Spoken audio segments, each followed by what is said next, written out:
cette émission de quelque part où vous vous trouvez sur n'importe quel continent et en n'importe quel pays. Vous êtes là et vous aimez ce que nous faisons et vous nous encouragez. Merci à Congo Buzz Télévision, merci à la grande équipe de Congo Buzz Télévision. Nous venons avec une suite par rapport à la précédente émission qui n'avait pas pris fin et c'est la continuité ou encore la suite. Dans l'émission précédente, nous avions eu à traiter sur la sémence du serpent. Mais malheureusement, nous étions pris par le temps et nous sommes convenus de continuer à vous servir et à piocher encore en profondeur pour voir qu'en est-il de la sémence du serpent. Parce qu'on doit regarder en profondeur le manger, la séduction, l'arbre de la connaissance du bien et du mal. On va aussi regarder le serpent ou bien l'animal, tous ces éléments-là. Alors, dans la précédente émission, nous nous sommes arrêtés au point où on parlait de l'arbre de la connaissance. C'est par là que nous avons chuté, de l'arbre de la connaissance du bien et du mal. Les deux camps ont essayé un peu de mettre leurs avis. Comme on n'avait pas fini, nous allons reprendre toujours avec les mêmes invités comme vous le connaissez.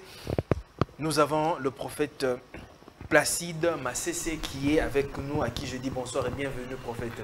Bonsoir, monsieur le journaliste Baruch Hachem. Très bien. À ses côtés, nous avons le docteur Boris Mbota, à qui je dis bonsoir et bienvenue, docteur Boris. Bonsoir, monsieur le journaliste. Bien. De l'autre côté, nous avons le frère Yohanan, qui fait aussi partie de la grande équipe et qui nous fait honneur d'être avec nous ce soir, à qui je dis bonsoir et bienvenue, homme de Dieu. Bonsoir et merci à tout le monde. Très bien. Nous avons aux côtés du frère Yohanan. Lui, ce n'est plus quelqu'un à présenter, c'est le frère Toto, à qui je dis bonsoir et bienvenue. Bonsoir, frère. Très bien, le décor est planté. Vous le connaissez et vous le savez très bien. Nous entrons directement dans le vif de notre sujet et de notre émission, comme je l'ai dit dans mon prélude, l'arbre de la connaissance du bien et du mal. Prophète Placide, dans la dernière émission, les frères Toto et le frère Johan avaient parlé sur l'arbre de la connaissance du bien et du mal. Moi, j'aimerais à ce que, parce qu'ils ont dit que l'arbre de la connaissance du bien et du mal, c'est le diable. Et l'arbre de vie, c'est le Seigneur Jésus-Christ. Pouvez-vous nous éclairer sur la question? Dites-nous s'ils ont tort ou bien ils ont raison. Merci, monsieur le journaliste. Je salue mes frères branamistes. Nous rendons gloire à Elohim, Baruch Ata Adonai, Elohim Melech Haolam, Yehoshua l'unique et le véritable Hachem, Elohim du vétérotestamentaire manifesté dans les néo-testamentaires, Eloah, Elai Shaddai Yahvé, Anuki, Yahvé, Vehen, Mibaldai, Moshia. Alors, lors de notre émission avec mes deux frères branamistes, parce qu'ils n'aiment pas qu'on puisse les dénommer de cette façon, mais ce sont des adeptes de ces mouvements que nous qualifions erronés, séducteurs, branamistes. Croyants, voilà. Au ministère de Branham. Alors, lors de notre débat, M. Yohanan, avec son ami, ils ont démontré ici que Satan, le serpent, a connu Ève, enfantant qui Caïn. Et j'ai démontré que c'était d'abord les mensonges. Si vous avez bien observé, il avait pris son temps pour expliquer. Il n'a pas pu expliquer. Mais je vais d'abord lire le passage. Adam connut Sheva, sa femme, elle devient enceinte, enfantant Caïn. Elle dit, j'ai acquis un homme avec Yahvé. Donc c'est pour dire que la doctrine, n'est-ce pas, de la sémence du serpent qui est mal enseignée par le branhamiste, qui consiste à démontrer qu'il y a eu une relation sexuelle dans le jardin d'Éden avec Satan et Ève, c'est un mensonge à la lumière de ces passages. Mais je reviens sur la notion des arbres. Mais c'est Toto, avec son ami, ils ont dit que l'arbre de vie, c'est le Yehoshua HaMashiach. Et cependant, l'arbre de la connaissance du bien et du mal, c'est qui? C'est le diable. Mais c'est les journalistes. Mais c'est Toto et son ami, ils nous ont dit ici, on doit rester dans la Bible, dans la Bible, dans la Bible. Je vais lire maintenant le texte biblique. Très bien. Je prends d'abord le Sefer Bereshit, Genèse chapitre 2. Je vais lire le verset 9e. Parce qu'ici, on nous parle de la nomenclature des 3 arbres. Regardez. L'Éternel, Dieu fit pousser du sol des arbres de toute espèce, agréables à voir et bons à manger, et l'arbre de la vie au milieu du jardin, et l'arbre de la connaissance du bien et du mal. Il y a 3 nominations ici. Il y a les arbres fruitiers, il y a l'arbre de vie, il y a l'arbre de la connaissance du bien et du mal. Ok? Alors, regardez bien les tests. Je vais prendre maintenant Genèse chapitre 3. Parce que selon leur compréhension, l'arbre de la connaissance du bien et du mal, c'est qui? C'est Satan. Mais dans Genèse chapitre 3, on nous précise quand est-ce le serpent a été créé. Je lis Genèse chapitre 3, le verset 1, et puis nous allons retourner à Genèse chapitre 1. Je prends d'abord Genèse chapitre 3, le verset 1er. On nous dit ceci. Or, le serpent devint plus rusé que tout vivant des champs, ou les animaux, dans ma version ici, que Yahweh Elohim avait fait, et dit à la femme. On nous précise ici que le serpent a été créé quand? Le 5e jour. Parce que... Dans la création, quand Dieu créait le... Oui, exactement. Exactement. Vous voyez d'abord les mensonges. Je reviens maintenant sur les mêmes passages. Le serpent était le plus rusé de tous les animaux des champs que l'Éternel Dieu avait fait. Quand est-ce que Dieu a créé les animaux des champs? Je retourne dans Genèse. Donc je suis bibliste aujourd'hui. Je suis en train de suivre les conseils de mon grand frère Yohanan.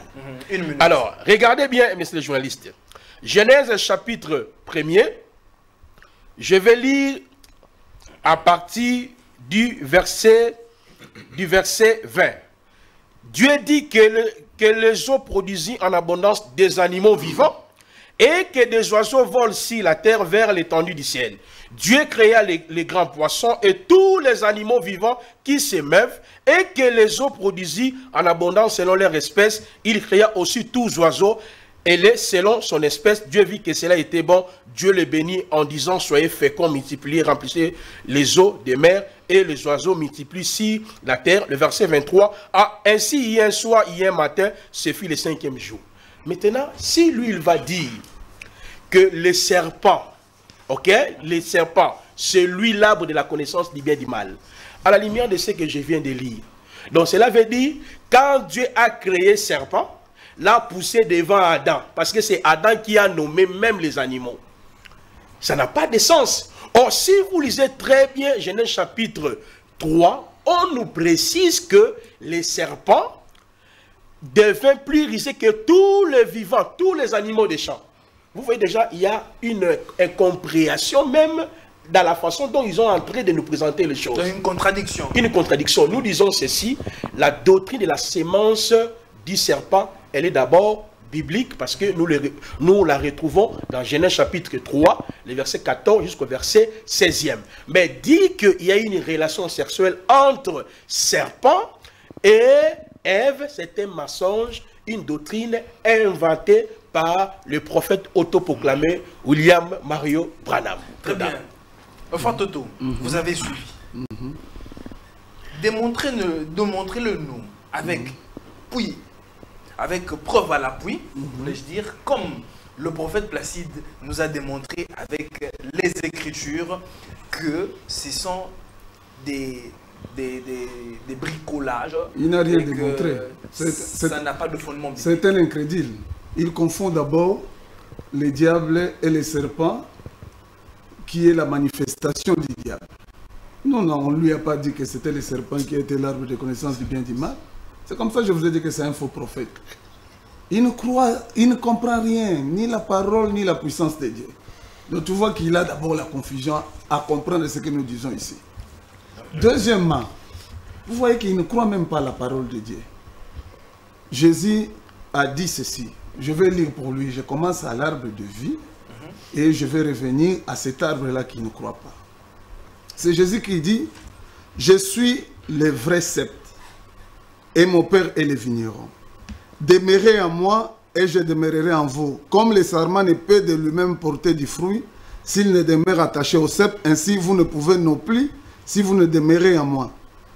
Ah, ça c'est Jean 15, 1, Jean 15, 4, et je vais, Jean 15, 5, je suis le sceptre, vous êtes les sarments. Celui qui demeure en moi et en qui je demeure porte des fruits, car sans moi vous ne pouvez rien faire. Il n'y a pas de forme de vie. Il n'y a qu'une seule vie éternelle. Et la seule personne, la seule créature, ou le seul être qui peut donner la vie, ne peut être que Jésus-Christ. Si toi tu trouves qu'il y a un Jésus-Christ qui donne la vie et un autre arbre quelconque qui n'est pas Jésus-Christ qui donne la vie, c'est-à-dire que tu n'as rien compris des Écritures. Donc, ils sont faux. Deuxièmement, nous voulons les aider dans la parole de Dieu. Parce que je vais rebondir à ce qu'ils avaient dit avant. Mais avant de rebondir, j'ai fini d'abord cette histoire. Dans Proverbe, je vais chercher ça rapidement. Dans Ézéchiel 31, je peux lire au verset 9. Vous voyez, Ézéchiel 31, j'ai ça ici. Le verset 9. Je peux commencer avant. Les cèdres du jardin de Dieu ne les surpassaient point, les cyprès n'égalaient point ses branches, et les platanes n'étaient point comme les rameaux. Aucun arbre du jardin de Dieu ne lui était comparable en beauté. Je l'avais embelli par la multitude, et tous les arbres de daim dans le jardin de Dieu lui portaient envie. Le verset 16, je saute. Par le bruit de sa chute, j'ai fait trembler les nations quand j'étais précipité dans les séjours des morts avec ceux qui descendaient dans la fosse. Tous les arbres de daim ont été consolés dans les profondeurs de la terre.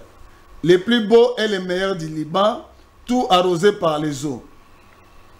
À qui ressembles-tu ainsi en gloire et en grandeur parmi les arbres de daim? Tu seras précipité avec les arbres de daim. Ici, c'est un prophète, un véritable prophète, que, mon frère ici, qui voit cet esprit-là. L'esprit qui était dans les jardins d'Éden, il le voit dans un roi. Et cet esprit-là qui était dans les jardins d'Éden n'est que le diable.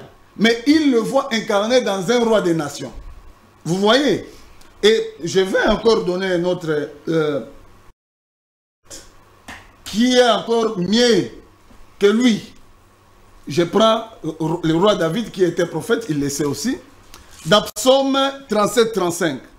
Il y en a, si tu trouves ça, lis pour moi rapidement. Psaume 37-35. Rapidement, s'il vous plaît. 35 37-35. 37-35. Oui. J'ai vu le méchant dans sa violence, comme un cèdre vert et florissant. Ici, dans l'Ézéchiel, vous voyez, nous avons lu les cèdres. Hein? Il a vu le méchant comme qui? Comme un cèdre. Continue. Un cèdre vert et florissant. Mais il a passé. Voici qu'il n'est plus. J'ai beau le chercher, il est introuvable. Les méchants. Parce qu'ici, le combat qui est dans la parole, nous vous avons dit, c'était deux mystères. Le mystère incarné par l'arbre de Dieu et le mystère de l'iniquité qui est incarné par le méchant, qui est l'arbre méchant, qui est l'arbre de connaissance du bien et du mal, qui est le diable. Maintenant, ce que ces gens ici ne comprennent pas, ils sont sous un voile.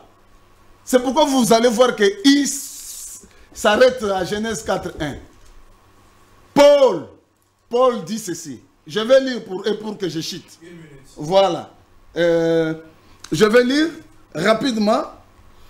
Tu peux lire pour moi 2 Corinthiens 3, vers la fin là, là où Paul parle de ceux qui sont sous un voile comme ces gens ici. Rapidement. 1 Corinthiens 3. C'est 2 Corinthiens 3.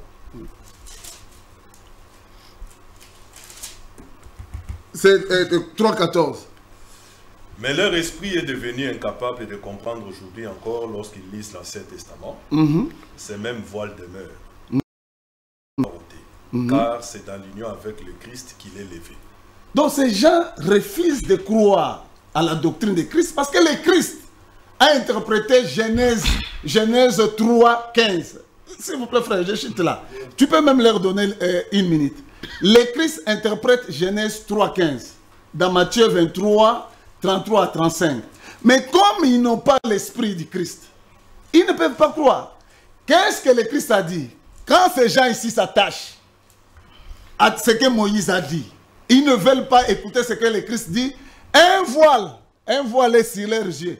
Parce que l'explication là de Genèse, par la suite que Christ a interprété Genèse 4, ça s'enlève à Christ, par le Christ, par la révélation du Christ.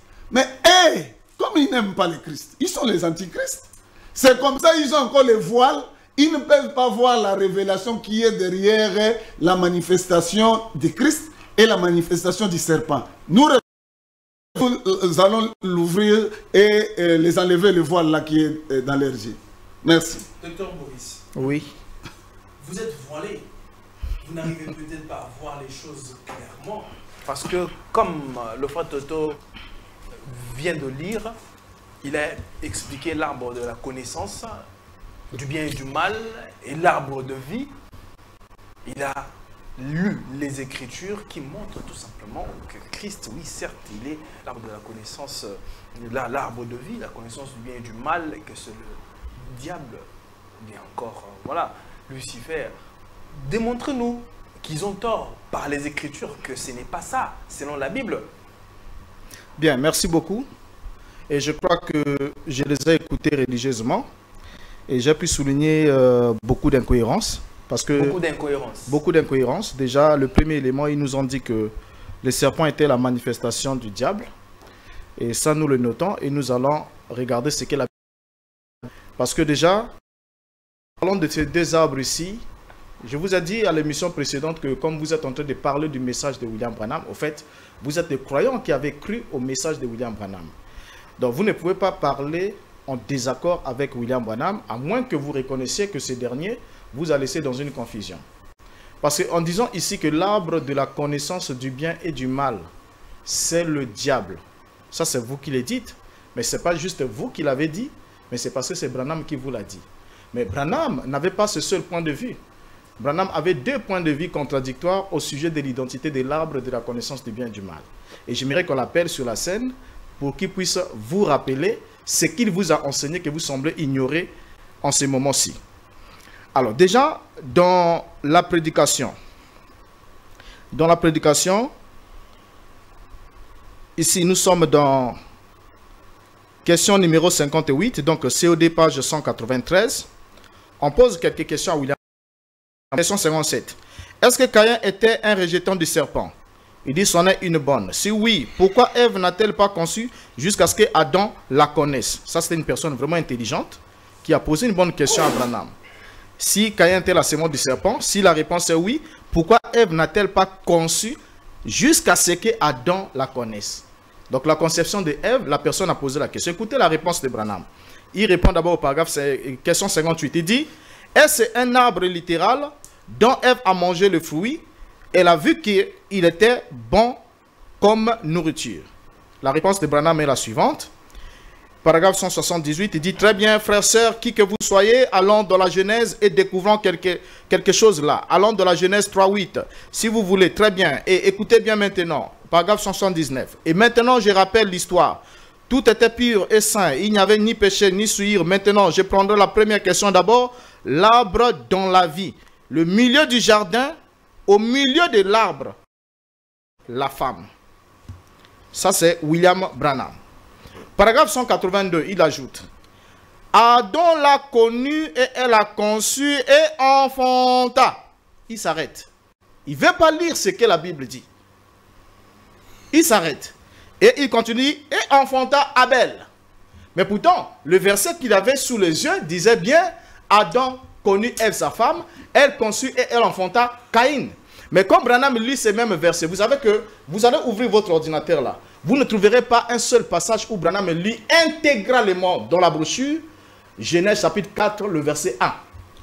Là où il les lit intégralement. Ok. Trouvez-le et puis présentez-le nous. Il dit, je dis bien en brochure, hein, vous allez me prendre l'exposé. Il dit, Adam l'a connue et elle a conçu et elle enfanta Abel. Mais Adam l'a connue, elle enfanta qui? Il fallait nous dire qui a été enfanté par l'acte de condition d'Adam. Branham ne le fait pas. 183. Il continue de dire, certainement vous l'êtes au milieu du fruit, au milieu de l'arbre était le fruit qu'elle ne devrait pas toucher. Et le paragraphe 185, il ajoute, la femme est l'arbre de la mort et l'homme est l'arbre de vie. C'est William Branham. Donc déjà ici, Branham est confus. La femme est l'arbre de la mort, l'homme est l'arbre de vie.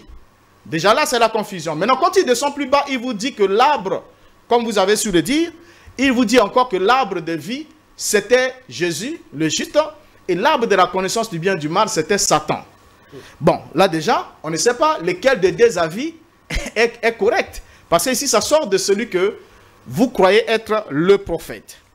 Alors, pour démontrer que ce n'est ni le premier point de vue de Branham, ni le second point de vue de Branham, la Bible elle-même répond sérieusement à cette question.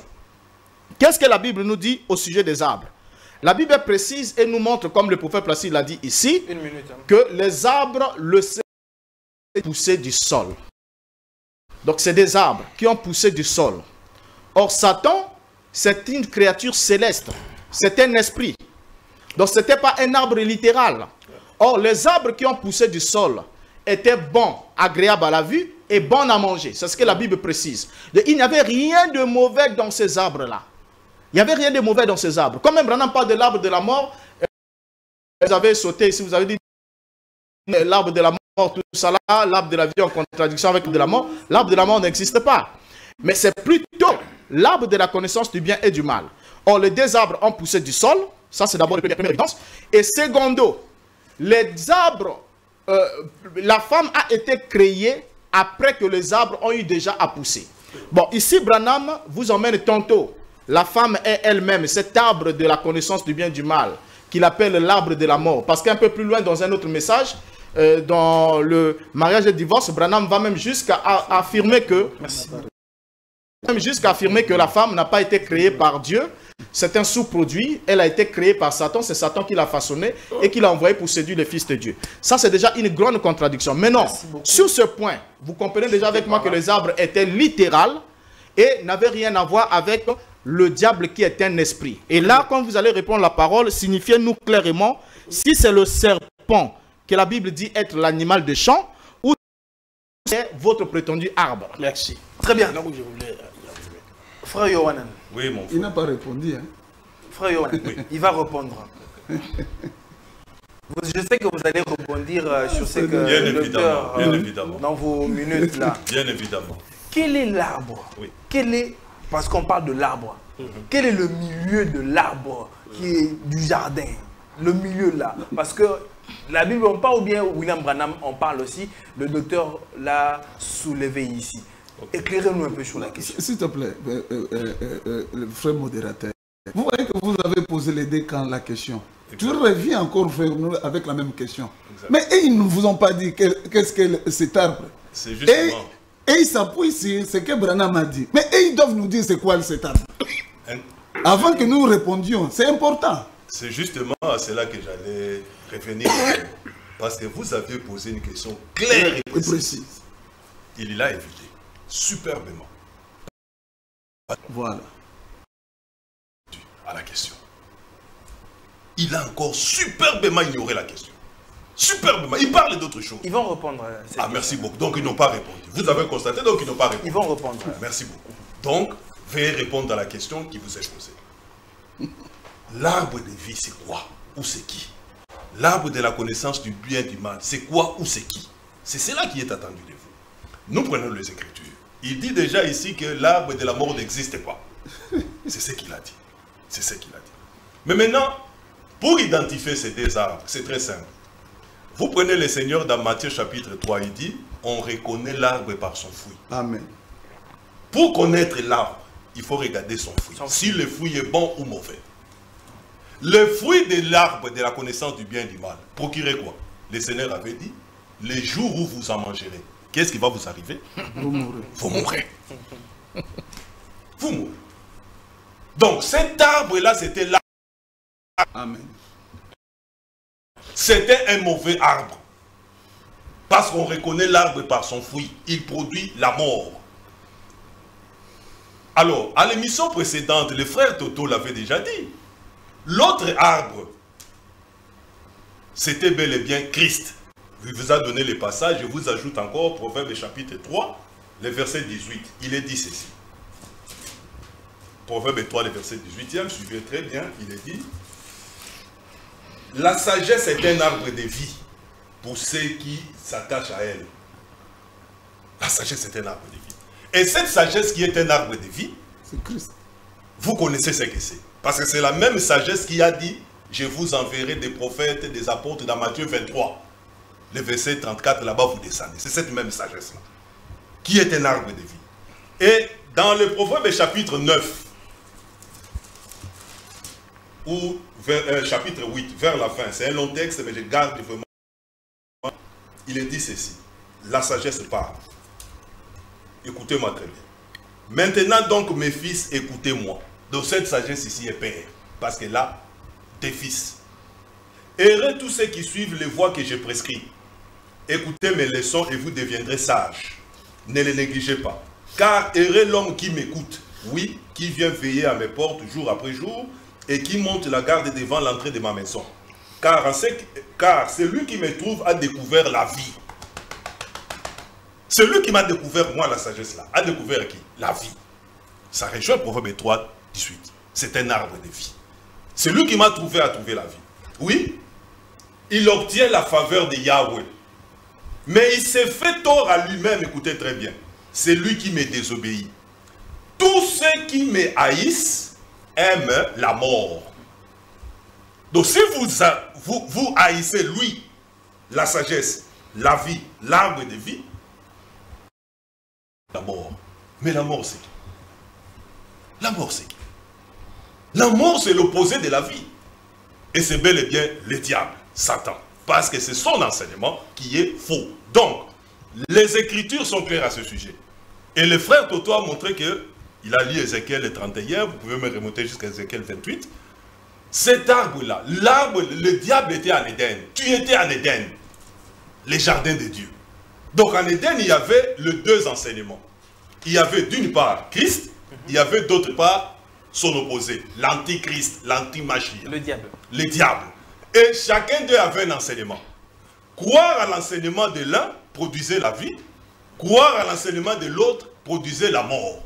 Et c'est la même chose que Moïse aussi, lorsqu'il est venu.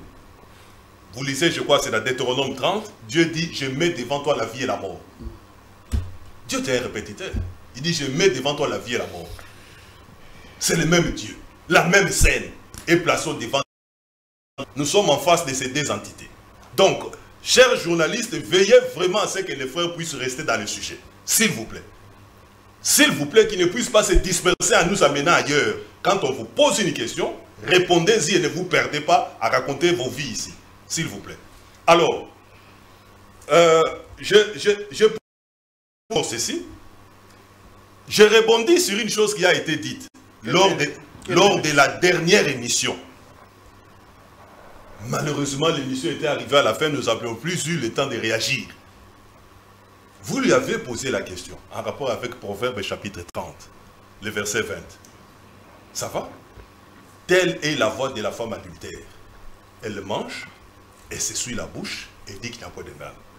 Le frère a raconté une illustration, je ne sais où est-ce qu'il est allé inventer ça, en disant ceci.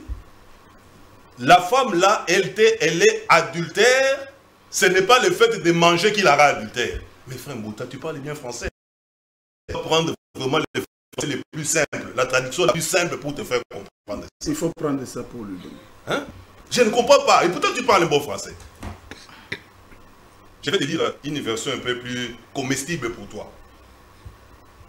Je te prends, je termine par là. Très bien. Dans le la version des 70. Hein, ou bon, je prends même dans les Tanakh seulement.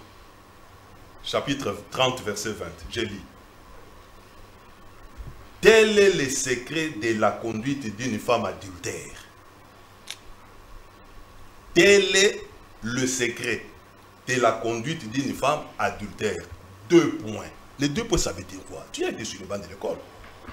Frère Mouta, quand on met 2 points, ça veut dire quoi? Tu as été sur le banc de l'école. Je suis fatigué de vous enseigner toujours les règles de française, et ainsi de suite là-bas. Les synonymes et tout, vous semblez ne pas avoir été à l'école pour apprendre ça. Tel est le secret d'une femme adultère. 2 points. Elle satisfait ses appétits. Voilà une femme adultère. Et lorsque vous liez ce passage, ce verset 20 au verset 19, qui est là, on montrait quoi? Il dit 3 sauces sont dessus de m'apporter même 4. Quoi? La trace de l'aigle. Lorsque l'aigle passe dans les cieux, on ne voit pas sa trace. La trace du navire dans la mer. Lorsque le navire traverse la mer, après un moment, la mer redevient normale. Il dit encore quoi? La trace de l'homme chez la jeune fille. Maintenant il dit, telle est la conduite de la femme. Elle mange. Qu'est-ce qu'elle fait? Elle efface les traces. Elle essuie la bouche. Elle efface les traces. Pour ne pas laisser des traces.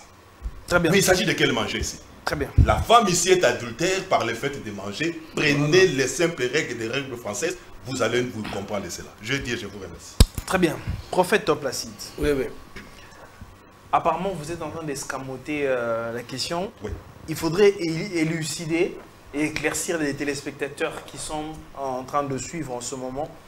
Et c'est aussi une façon d'apprendre parce que l'émission a aussi un caractère pédagogique, d'apprendre ceux qui n'ont pas assez de connaissances et d'approfondir leurs connaissances en la parole de Dieu. L'arbre au milieu du jardin.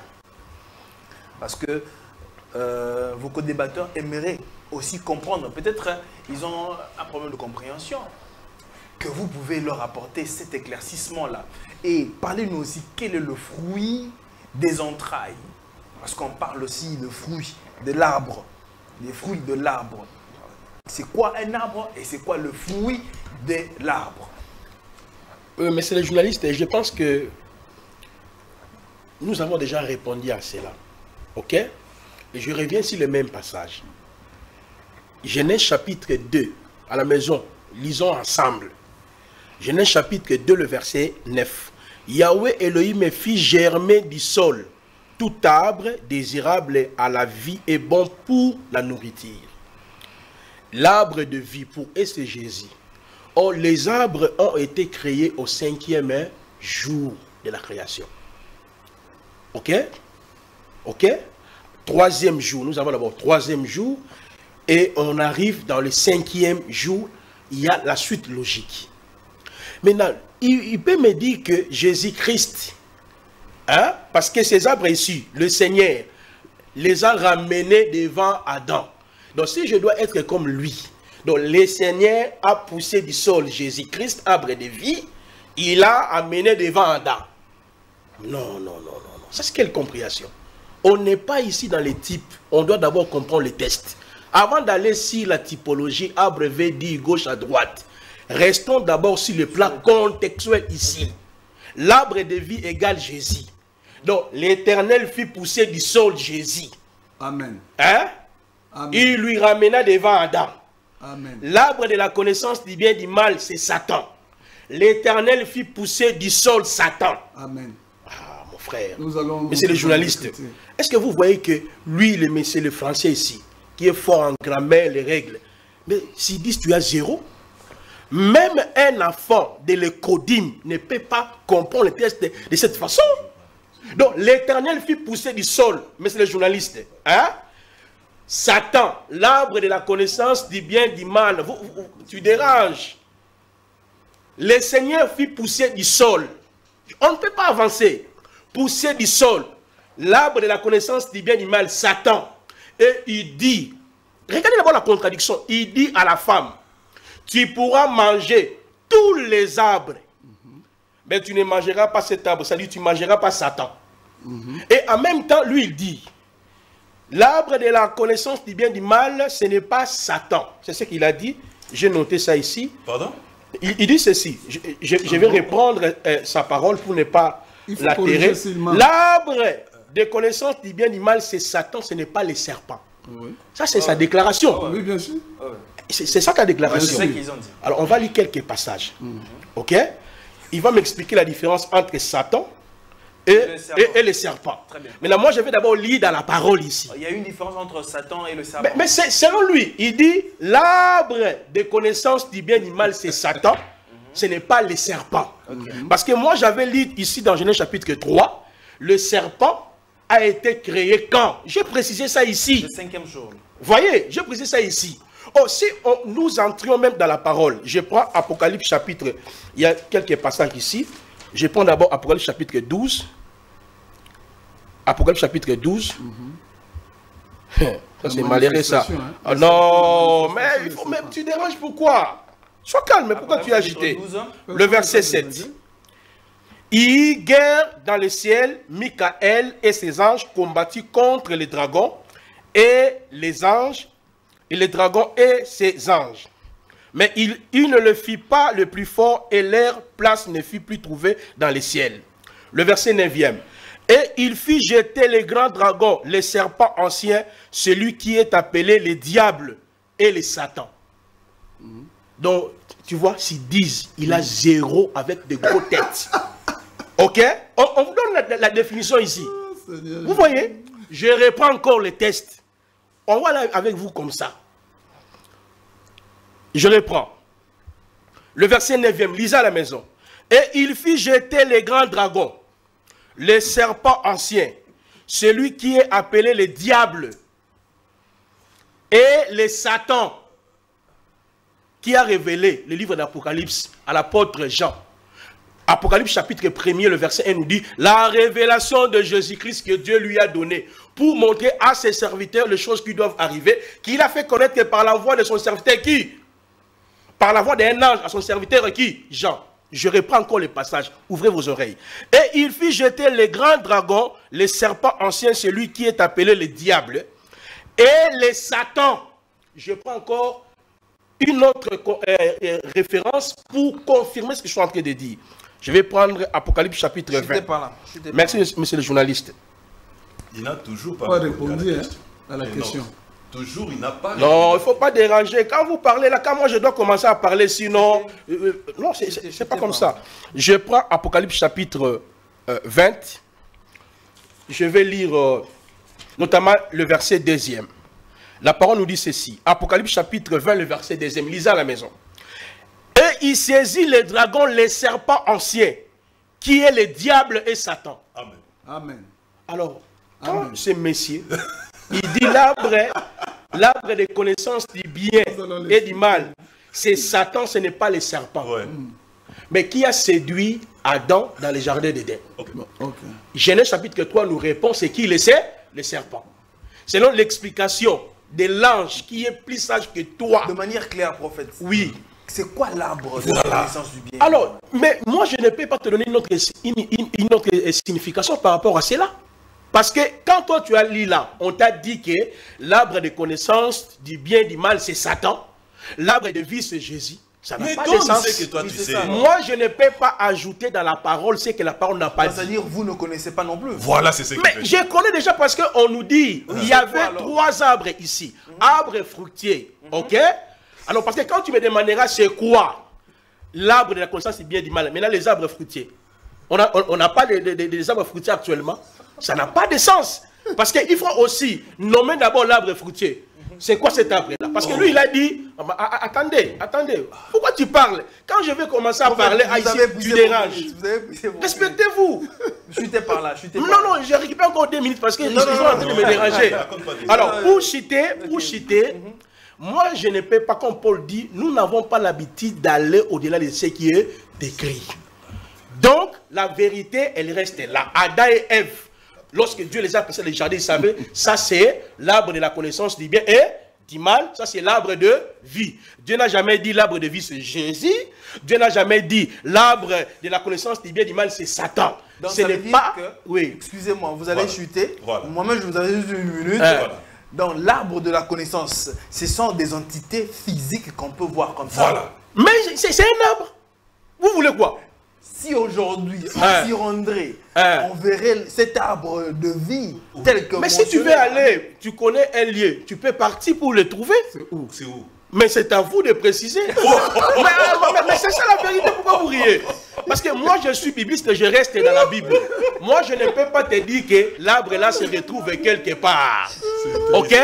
Ah, c'est ça fait la vérité. Parce que vous-même vous avez dit ici qu'il y a une relation sexuelle dans les jardins d'Éden. Tu n'as pas pu démontrer ça ici, que les serpents. Si l'arbre ici c'est Satan, si l'arbre là c'est Satan, maintenant le serpent qui a séduit Ève là, là, c'est qui encore? Prophète, merci non, beaucoup. Vous ne comprenez absolument rien. Merci beaucoup, prophète. Jordi, je parie que tu te sens bien.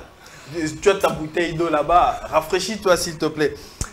Frère Toto, vous avez suivi le prophète. Il a dit que cet arbre-là existe bel et bien. Si, par exemple, nous rendons et nous allons voir cet arbre-là, pourquoi vous doutez? Parce qu'il dit... Et il a aussi raison de soutenir cette thèse, de dire qu'on ne peut pas aller au-delà de ce qui n'a pas été écrit. Sincèrement, il lit que les écritures qui ont été données, que nous croyons en tant que chrétiens, on ne peut pas aller au-delà. Éclairez-nous sur la question et dites-nous qu'il a tort. Mais il ment, parce qu'il n'a pas compris les écritures. Tu vois que quand tu lui as posé la dernière question, il dit que l'arbre là, des connaissances du bien et du mal, c'est l'arbre physique qu'on peut voir. Mais quand il va lire... Mais ça sort d'où? Non, ne fais pas comme ça. Ça sort d'où? Ça sort d'où? Ça sort du sol. Ça sort du sol. Ça sort de la terre. On va le montrer. Ça sort de la terre. Ça sort de la terre. Vous me dérangez aussi, ça sort de la terre. Il n'a pas la révélation. L'arbre, ça sort de la terre. Voilà, la précision, c'est celle-là. Bon, ça je sort de laisse la terre. qu'il vide ce qu'il a. Bon, en fait, il n'a pas la révélation. Il n'en a pas. C'est un faux prophète. Je vous ai dit que c'est un prophète sans révélation. Et tu vois, il va lire l'Apocalypse 12, 9, qui est la représentation spirituelle de cet être-là. C'est comme ça, il n'a pas compris. Nous avons dit que les serpents anciens, les serpents là qui étaient là, est la manifestation des diables et de Satan. C'est pourquoi vous voyez dans l'Apocalypse 12, on les qualifie comme étant les serpents anciens. Voilà, la manifestation, c'est ce terme-là qui les complique. Alors, je reviens encore, parce qu'il a menti. Renaud Boris, son colistier, a encore menti. Et lui-même. Très déçu. Il dit non, les arbres sortent du sol. Mais Christ est aussi l'arbre qui sort du sol. Je vais vous lire les écritures. Ou une écriture. Dans Zacharie 6, 12. Tu lui diras, ainsi parle l'Éternel des armées. Voici un homme dont le nom est le germe. Germera dans son lieu et bâtira le temple de l'Éternel. Le Seigneur Jésus-Christ est un arbre. Il est l'arbre qui germe, qui sort du sol, comme tout autre arbre. Ils n'ont pas la révélation de la parole de Dieu. Donc, nous les avons expliqué ici que, et ils ne comprennent pas la sémence du serpent. Ils sont anti-Christ et ils sont anti-Moïse. Même le Moïse là, qui est un voile pour eux, ils ne comprennent pas. Maintenant, je reviens. Alors, si ce n'est pas un arbre, c'est quoi? C'est une pensée? Qui? L'arbre de la connaissance du bien et du mal. Ça, c'est vous le posez. Ce n'est pas un arbre. Vous le posez.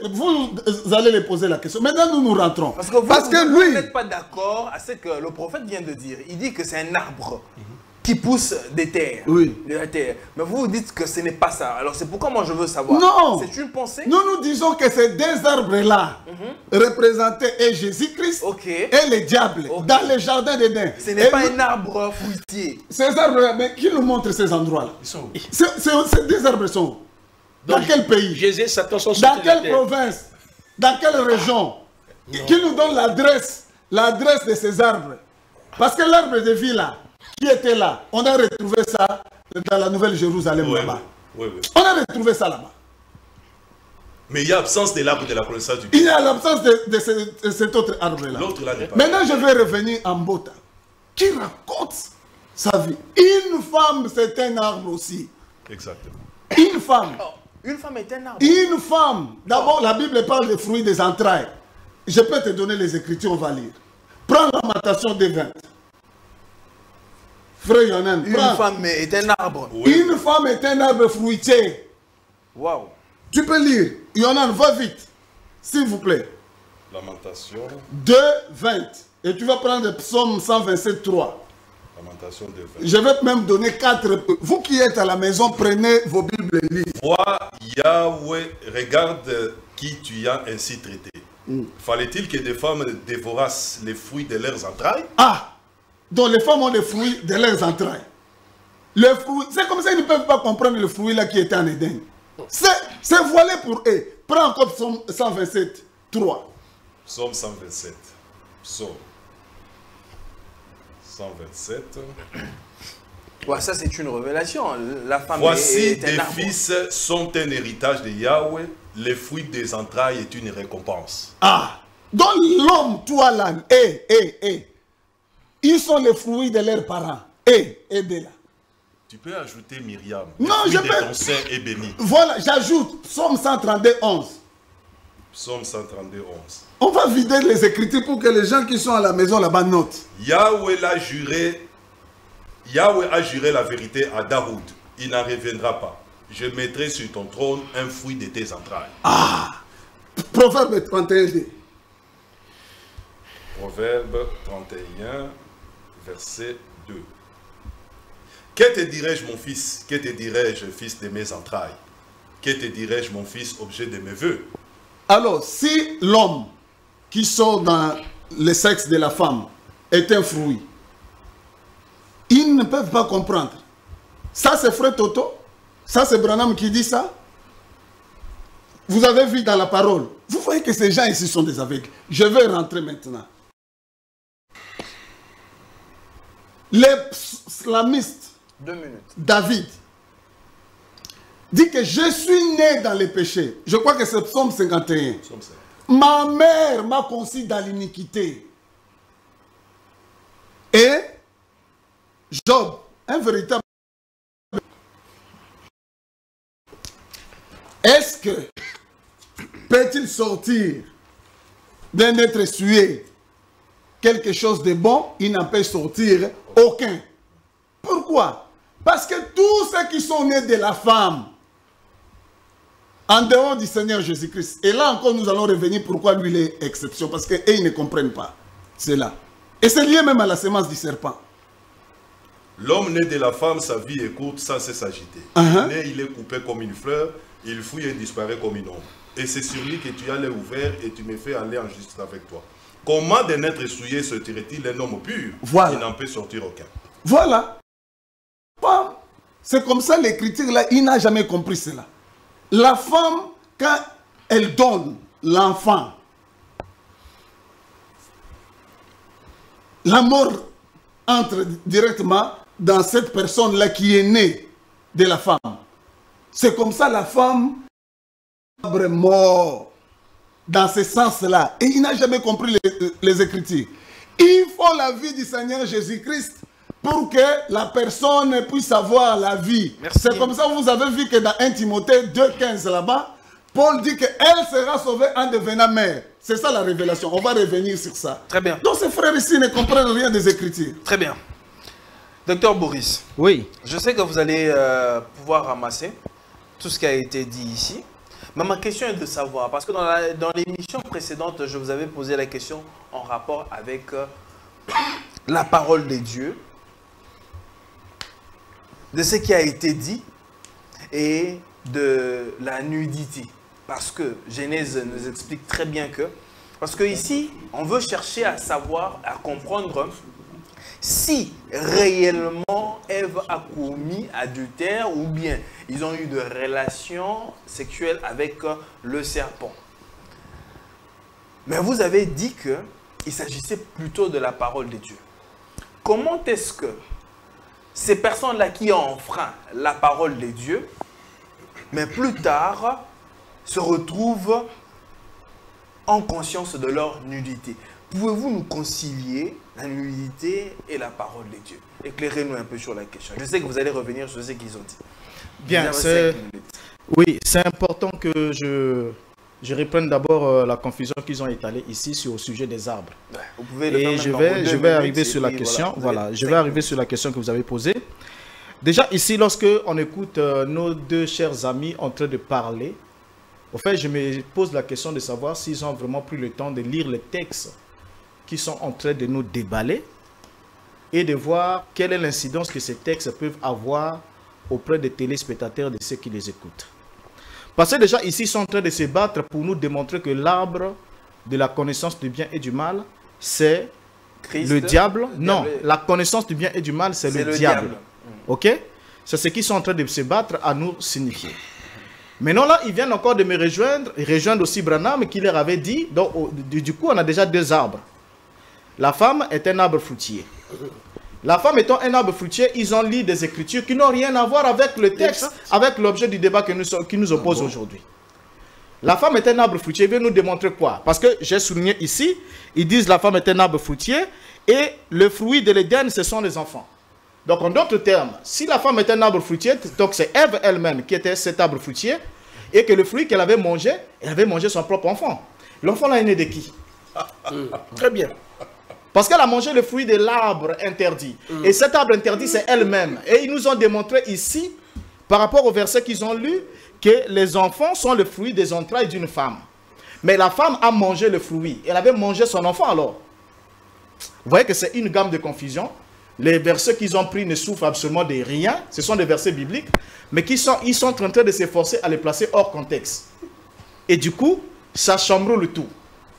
Alors, sur la question que vous avez posée, les questions que vous avez posées, ce que nos amis ne comprennent pas, lorsqu'ils prennent même ces versets-là qui parlent du fils d'Esaïe qui germe, ainsi de suite, ils ne comprennent pas que ce sont des allégories. Ce sont des allégories, des textes qu'il ne faut pas prendre au premier degré. Mais lorsque nous lisons dans Genèse chapitre 3, la Bible est claire. Dans les allégories, les métaphores... Voilà, toutes ces choses-là. La Bible est claire sur la question. Sur cette question, la Bible est totalement claire. Et la Bible nous dit clairement, les arbres ont poussé du sol. Premier élément qu'il faut souligner.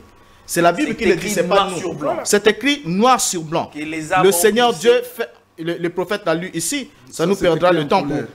C'est écrit, Genèse chapitre 2, le verset 9. Il est dit, l'Éternel Dieu fit pousser du sol des arbres de toute espèce, agréables à voir et bons à manger, et l'arbre de la vie au milieu du jardin, et l'arbre de la connaissance du bien et du mal. Ne vous agitez pas auprès du journaliste. C'est moi qui ai la parole, vous devez suivre tranquillement. Attendez votre temps de parole, quand vous aurez la parole, vous répondez. Personne n'est arrêté. Voilà. Ce sont pas des gestes... Non, mouvement. Oui, ça ne fait pas partie de l'éthique du débat. Oh. Très bien. Maintenant, les arbres poussent du sol. Vous suivez, monsieur le journaliste? Très bien. Les arbres étaient comment? Agréables à voir et bons à manger. Ces arbres n'étaient pas mauvais. Ils étaient bons.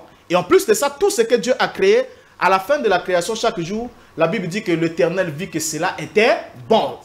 Il appréciait la création, il mettait le soin à sa création. Donc il n'a pas créé Satan le malin et l'a placé dans le jardin d'Éden. Pour dire qu'il est bon. Et pour dire qu'il est bon. Écoutez maintenant une chose. Lorsque l'homme arrive à manger de l'arbre de la connaissance du bien et du mal, parce que vous avez posé la question de savoir pourquoi ils étaient nus, ils n'avaient pas connaissance. Mais c'est clair, non? C'est très clair. Ils n'avaient pas la connaissance parce qu'ils n'avaient pas communié avec l'arbre de la connaissance du bien et du mal. Et laissez-moi vous dire que cet arbre de la connaissance du bien et du mal, bien qu'étant placé là, Adam avait reçu l'ordre de manger de tous les arbres. Donc même l'arbre de vie, Adam pouvait le manger. Comment donner la connaissance à une personne et puis de se rendre compte automatiquement qu'on est nu? Bon, ça, je ne peux pas l'expliquer scientifiquement. Mais aujourd'hui, même au niveau de... Il y a des plantes, il y a des arbres qui peuvent, une fois consommés, peuvent contenir des substances hallucinogènes. Donc ça peut influer sur le système nerveux d'une personne. Des arbres. Oh, c'est vrai. Mais la drogue fait quoi? Elle est tirée à partir de quoi? L'opium et le reste. Lorsque quelqu'un le prend, est-ce que ça ne joue pas sur le système nerveux? Alors, donc, là déjà, c'est juste pour leur montrer à nos amis que l'arbre peut aussi influencer sur le psychique de la personne. Maintenant, ici, la Bible est claire sur ces termes, monsieur le journaliste.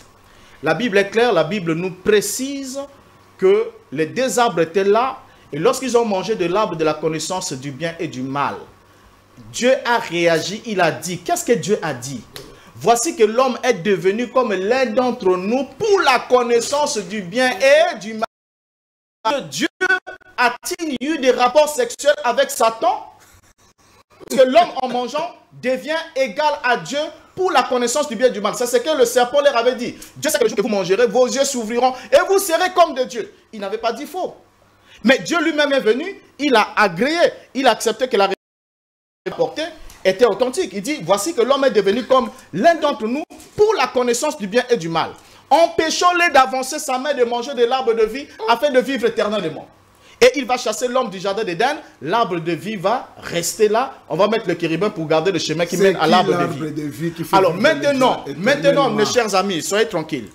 Maintenant, lorsque nous regardons rien que le schéma, nous comprenons clairement que l'arbre de la connaissance du bien et du mal était l'aliment, s'il faut le dire, dans ce sens-là, était placé là dans un objectif précis. C'est l'Éternel ou les Elohim, puisqu'il a parlé au pluriel, qui communiait au travers de cet arbre-là. Donc l'homme pouvait manger l'arbre de vie. Du bien et du mal, il lui était interdit de toucher, parce qu'en mangeant de cet arbre, il est devenu comme Elohim, il a accédé à la connaissance du bien et du mal qu'avaient les divinités. La divinité. Bon, maintenant, à partir de ce moment-là, est-ce qu'on dira que Dieu a eu des rapports sexuels avec Satan pour accéder à la connaissance du bien et du mal? Bas comme raisonnement. Maintenant, sur le texte, ce qui nous oppose ici sur la paternité de Caïn, parce que, voilà, sur ce point-là, qu'est-ce que nous constatons? On constate que ce qui s'est passé en Éden, selon leur théorie, comme quoi, tantôt c'est le serpent qui a couché avec Ève, tantôt c'est Satan. Une question doit être posée ici, dont la réponse doit éclairer la problématique qui semble être très embrouillée dans l'esprit de nos frères. De qui Caïn est-il le fils biologique? De qui est-il le fils biologique? Du serpent ou de Satan? Ça, c'est la première question. Ils vont répondre à ça. Est-ce qu'il est le fils biologique du serpent? Fils biologique du serpent ou de Satan? À comprendre. Qui a parlé à Ève? C'est le serpent ou c'est Satan? Qui a parlé à Ève? Le serpent ou Satan? C'est le serpent. Et selon eux, le serpent a été inspiré par le malin qui aurait, selon toujours eux, leur théorie, eu des rapports sexuels avec Ève. Alors, encore, qui étant inspiré par Satan, va avoir des rapports sexuels avec la femme. Donc, Ève devient enceinte, selon la théorie, de qui? Du serpent. Donc, le père biologique devait être qui? Le serpent. Donc, c'est toujours le serpent et non Satan qui est un esprit. Merci. Alors, sur ce point-là, je chute, monsieur le journaliste. Merci. Sur ce point, puisque c'est le serpent qui est le père biologique. Regardez la question qu'on pose à William Branham, puisqu'il veut toujours les garder loin. On lui pose une question. Dans le COD, page 336, question 89. Pourriez-vous, s'il vous plaît, expliquer votre théorie selon laquelle Ève aurait conçu Caïn du diable? Paragraphe 160. Je n'ai jamais dit ça. J'ai dit qu'Ève a conçu Caïn du serpent. Regardez. Branham dit ici qu'il n'a jamais dit. Il n'a jamais dit que Ève a conçu Caïn du diable, mais qu'elle a conçu Caïn de qui? Du serpent. Il est en train de nous dire que Caïn c'est le fils biologique du diable. On va l'aider, on va l'expliquer. Très bien, merci beaucoup. On va l'expliquer. Frère Yohan, j'aimerais que vous puissiez rebondir directement. Comment est-ce que Ève peut dire? Parce que si Ève a eu des relations avec le serpent, pourquoi est-ce que quand elle conçoit, elle dit que c'est grâce à l'Éternel? Pourquoi elle n'a pas dit que j'ai conçu avec le serpent d'une certaine façon? Éclairez-nous sur la question. Ça embrouille un peu, ça dérange, ça fait mal à la tête. Première constatation, je regarde mes minutes là. Les frères ont eu droit à une deuxième tour d'étape. Incapable de répondre toujours. Incapable à votre question. Incapable. Il a même eu un... Incapable. Ils sont si simples. C'est parce qu'il faut respecter les téléspectateurs. Ils attendent de vous que vous répondiez aux questions et non pas que vous vous posiez et répondiez à vos propres questions. Vous n'êtes pas venu ici pour répondre à vos propres questions. Répondez aux questions qui vous attendent. C'est qui l'arbre de connaissance du bien du mal? Les drames avec eux. Nous avons déjà décanté cette situation. J'avance. Maintenant, les drames qu'il y a dans les chefs du frère, vous avez posé la question au frère. L'arbre de la connaissance du bien et du mal, c'est qui? Et lui et moi, nous avions dit que c'est le diable. Ça va? Maintenant, le frère lit là-bas, les Écritures dans le livre de l'Apocalypse, il dit, où on dit que les serpents anciens, les diables.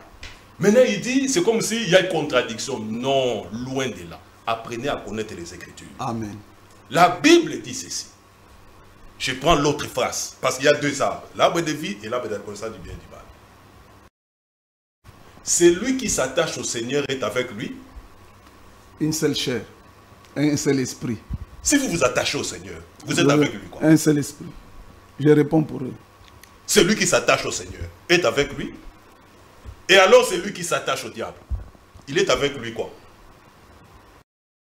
Lui aussi c'est un esprit. Parce que le combat que nous avons sur la terre ici, le combat entre Dieu et Satan, les uns se sont attachés. Je l'ai lu ici dans le Proverbe chapitre 8. Je reprends parce qu'il n'avait pas été attentif. Proverbe chapitre 8. Je l'avais lu ici. Il est dit ceci. Celui qui me trouve a découvert la vie. Il obtient la faveur de Yahweh. C'est lui qui me trouve. Moi la sagesse. Mais il se fait tort à lui-même, c'est lui qui me désobéit. Tous ceux qui me haïssent aiment la mort. Voilà. Donc si vous les haïssez lui, la vie, vous aimez donc la mort. Et la mort là, vous les savez très bien. Vous regardez le quatrième saut du livre de la... C'est la mort. Et c'est un arbre mélangé. Amen.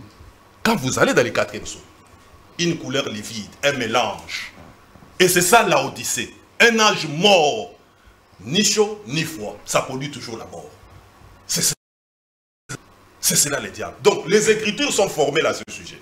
Alors, le diable qui est l'arbre de la connaissance du bien et du mal, le diable est venu avec un enseignement dans l'Éden. Parce que dans le livre de Genèse chapitre 3, il est question de l'apprentissage de la nudité.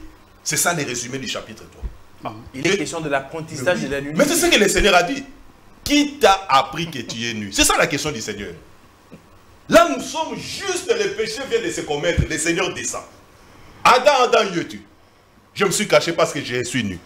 Directement, la question sort. Qui t'a appris que tu es nu? Et Adam n'a pas caché. Il a dit quoi? C'est la femme. On pose la question à la femme. La femme dévoile la personne. Les serpents. Donc, il est question de l'apprendre. Il y a eu un enseignement qui a été véhiculé. En Éden. En Éden. Et cet enseignement-là qui a été véhiculé, après avoir été véhiculé, devait être consommé.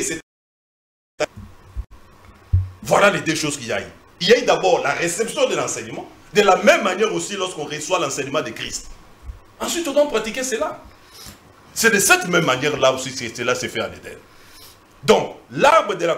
Il n'y a pas de confusion là-bas quand il dit, mais Branham, tantôt il dit c'est l'homme, tantôt... Pardon, c'est... la femme, tantôt il dit que c'est... Mais oui, mais lorsque la femme est devenue un avec l'enseignement là, du diable, la femme est devenue cet arbre-là, et la femme est elle-même un jardin scellé. Vous le lisez dans Ecclésiaste, Cantique des Cantiques, chapitre 4, le verset 12. Je lis. Je lis. Cantique des Cantiques. Chapitre 4. Ouvrez vos Bibles et lisez. Écoutez. Tu y es un jardin bien clos. Ô toi, ma soeur, ma fiancée. Tu y es un jardin bien clos. Ô toi, ma soeur, ma fiancée. Tu closes un verger des grenadiers portant les fruits les meilleurs. La femme a beaucoup de fruits en elle. Elle a beaucoup de fruits, c'est un jardin. Voilà pourquoi au chapitre 5 on dit, je viens ma soeur, ma fiancée dans mon jardin qui est ma femme. Et qu'est-ce que je fais? Je viens récolter ma myrrhe, je viens cueillir mes aromates, je viens manger mon rayon de miel avec mon miel et je viens boire mon vin et mon lait, manger amis, buvez, oui, buvez jusqu'à l'ivresse, enivrez-vous d'amour. C'est cela qui a été fait. En Éden là, comme le frère l'a dit, comme l'autre, le soi-disant prophète autoproclamé. Il dit, mais vous dites l'arbre. Mais l'arbre a été fait le 5e jour. Voilà ce qu'on dit de ne pas comprendre la parole. Très bien. Président, suivez-moi très bien. Chutez par là, je chute par là. On présente le diable comme le frère Toto l'a lu ici. Il a lu que ce soit dans Ézéchiel, que ce soit avec, dans les psaumes 37, identifie les diables comme étant un arbre. Un arbre. Quel arbre? Le cèdre. N'est-ce pas? Le Seigneur lui-même, quand il vient aussi, il se présente. Il se présente comme étant qui? Je suis le cep, il présente comme étant la vigne. Je suis le cep, vous êtes les sarments. Ça va? Mais le diable en tant que cèdre et le Seigneur en tant que celui qui est le cep. Le cep et les cèdres, mais ce sont naturellement, ce sont des arbres terrestres ici. Mais lorsque le Seigneur les emploie là-bas, cela a une connotation spirituelle. Parce que les deux arbres avaient un travail à faire. Et l'écriture est très claire, tu étais en Éden, les arbres du jardin te portaient en vie. Ça, ce sont les écritures. Donc que les frères puissent, président, frère Jules, qu'ils puissent répondre et non pas à leur propre. Merci beaucoup, mesdames et messieurs. Nous sommes en train de chuter déjà cette émission. Et aujourd'hui, nous sommes carrément à la fin. Supporte-moi un tout petit peu, juste quelques minutes. C'est la dernière tour de table. Et nous allons chuter par là. Prophète Placide.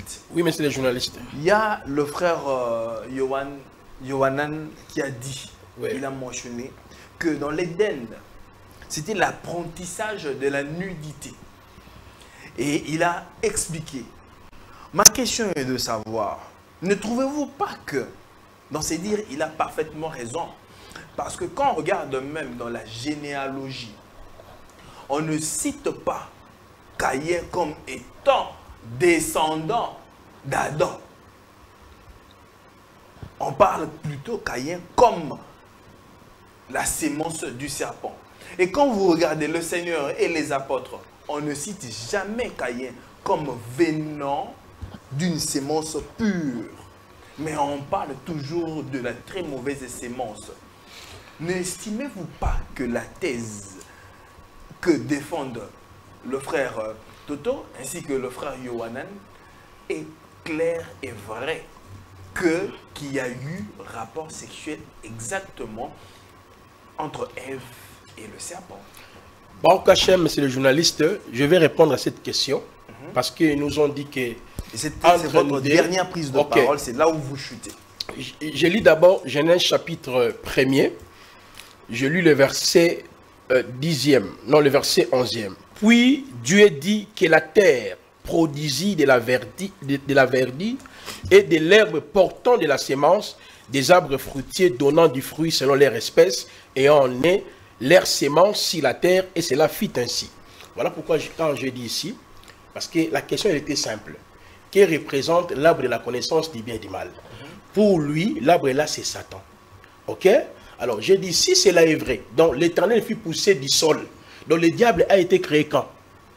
3e jour de la création, 5e jour de la création, ça n'a pas de sens.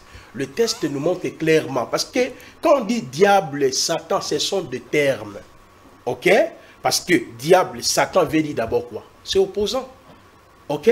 Quand on dit Satan, c'est opposant. Il a des termes il y a plus de 40 noms de cet esprit. Il y a 40 noms. Père des mensonges et tout qu'on sort. Là n'est pas la question. Alors, maintenant tu me déranges. Quand je vais te déranger, tu vas me dire que non, sois comme Bouta. Je te rappelle seulement de rentrer dans la question. Mais je suis en train de répondre, ce n'est pas dans ma bouche. Parce qu'on vous a laissé le temps, vous n'arrivez pas à répondre. Respectez-vous, monsieur. Nous chutons déjà. Oh là là. Vous avez la... Alors, monsieur le journaliste, en réalité, nous avons démontré ici. Je reviens d'abord sur le terme hébraïque.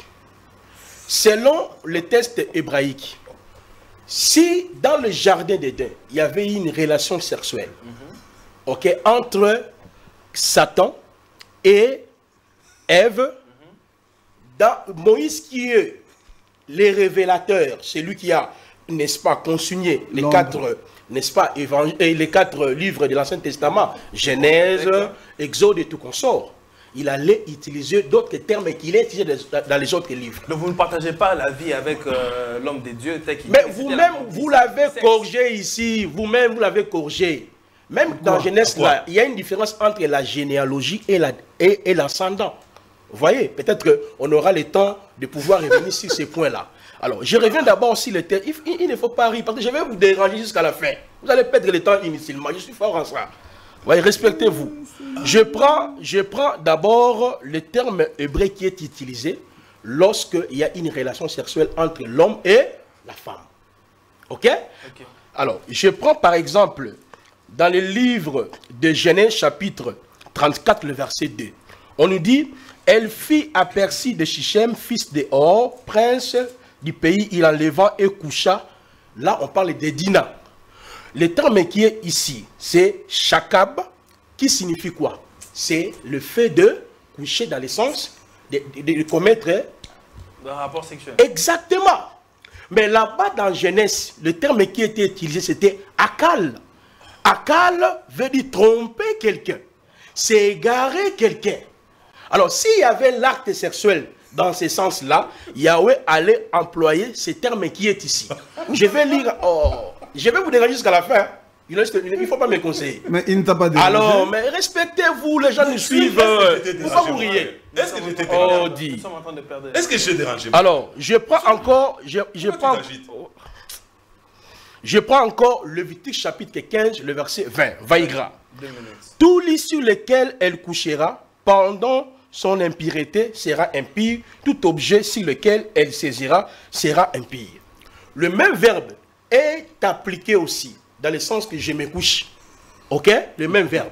Le même verbe aussi est appliqué quand il y a un acte sexuel. Je prends encore un autre passage. Lévitique 15, le verset 24.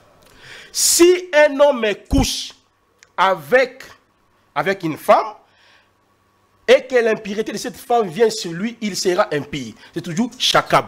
Là, on fait la liaison. Je vais finir, s'il vous plaît. Oui, ma question est de savoir, parce que si vous refutez carrément, il n'y a pas eu contact sexuel, pourquoi est-ce qu'on n'arrive pas à retracer la sémence, ou bien Caïn, comme étant la lignée d'Adam? Mais qui vous a dit ça? Et d'où vient... Mais le test de... Si Caïn n'est pas le fils d'Adam, pourquoi est-ce qu'on ne l'apprivoise pas? Pourquoi est-ce qu'on ne l'adopte pas comme étant de la descendance d'Adam? Mais c'est le journaliste, je vous réponds par la parole. Adam connut Ève, sa femme, elle conçut, elle affanta Caïn, et elle dit, j'ai formé un homme avec l'aide de l'Éternel. C'est ça la réponse. Parce que dès que la Bible ne considère pas Caïn comme le fils biologique d'Adam et Ève, c'est faux. Le test, c'est ça. Je lis. De la généalogie. Voilà. Très bien. J'ai dit, il y a une différence entre la généalogie et l'ascendant. Ok? Attendez très bien. Le débat n'est pas sur ce point-là. Le débat, c'est de démontrer d'abord, est-ce que... Mais quand tu fais ça, je vais te déranger jusqu'à la fin. Mais il ne dérange pas. Mais tu ris là, tu me déranges. Tu me déranges. Vu ton âge, respectez-vous, nous sommes à la fin. Nous sommes à la fin. Quand tu ris, les gens entendent ça. Non. Est-ce que c'est un problème? Permettez. Rire devient un problème. Descendons, chutons en bonté. On est en train de chuter. Quand même, respectez-vous. Quand toi, tu seras en train de parler, je ne prenais même pas la parole. Je vais écouter. Tu riais. C'est ça, les respects. Frère, tu riais. Oh, d'abord, je reviens. Tu riais. Revenez. Mais c'est les journalistes. Revenez vite. Mais c'est les journalistes. Une minute. Donc, la thématique, elle était claire.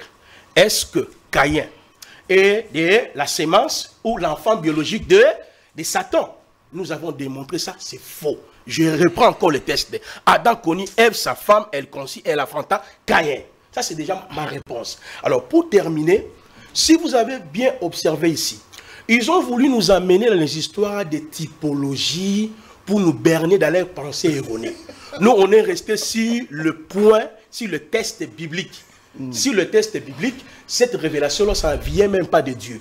Le docteur Boris Mbouta a démontré, ils sont victimes d'un faux prophète. avec un enseignement erroné. Voilà pourquoi Toto a attesté ici, dit, ses frères en parlant de moi, et le véritable prophète, mon frère ici, il a attesté peut-être qu'il était aveugle. Mais c'est le Seigneur qui... Je vais couper cette partie-là. Je vais couper cette partie-là. C'est pour dire que tu as été frappé par l'aveuglement. Attends, je le ferai. Le docteur Mboutam démontre ici d'où vient cet enseignement de Branham. Vous avez entendu. Merci on va beaucoup. couper ça, on va les mettre. Merci vous beaucoup. verrez ce qu'il a dit. Qui de nous est menteur? On va voir les menteurs ici.